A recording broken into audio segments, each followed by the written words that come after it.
I never will forget one night very late. It was around midnight. And you can have some strange experiences at midnight. The telephone started ringing and I picked it up. On the other end was an ugly voice. That voice said to me in substance, "Nigger, we are tired of you and your mess now. And if you aren't out of this town in 3 days, we're going to blow your brains out and blow up your house." I'd heard these things before, but for some reason that night it got to me. I turned over and I tried to go to sleep, but I couldn't sleep. I was frustrated, bewildered. Then I got up and went back to the kitchen and I started warming some coffee, thinking that coffee would give me a little relief.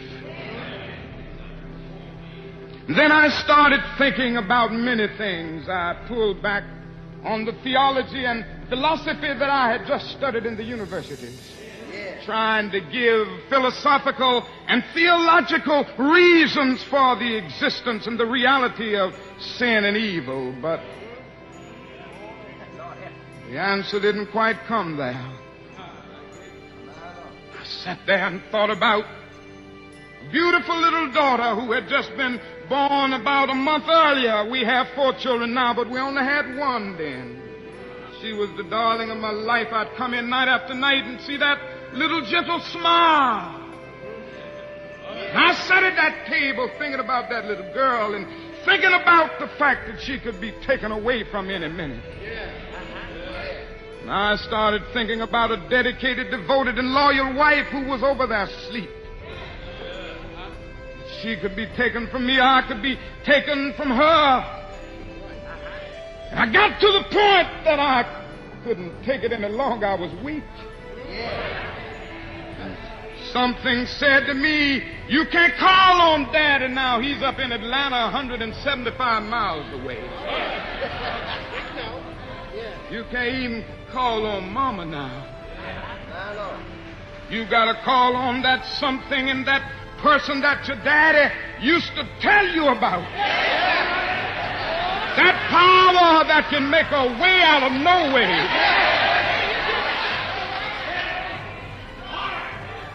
I discovered then that religion had to become real to me, and I had to know God for myself.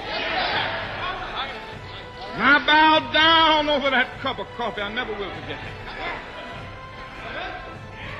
Oh, yes, I prayed a prayer, and I prayed out loud that night.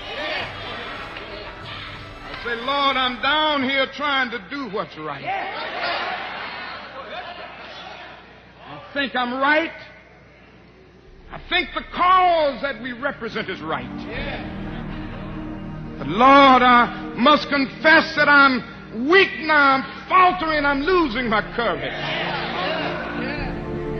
I can't let the people see me like this, because if they see me weak and losing my courage, they will begin to get weak." It seemed at that moment that I could hear an inner voice saying to me, "Martin Luther, stand up for righteousness. Stand up for justice. Stand up for truth. And lo, I will be with you even until the end of the world." I tell you, I've seen the lightning flash. I've heard the thunder roll. I've felt sin breakers dashing, trying to conquer my soul. But I heard the voice of Jesus saying still to fight on. He promised never to leave me, never to leave me alone. No, never alone. No, never alone. Promise never to leave me, never to leave me alone. I'm going on in believing in him. You better know him and know his name. Know how to call his name. Don't be a fool. Recognize your dependence on God.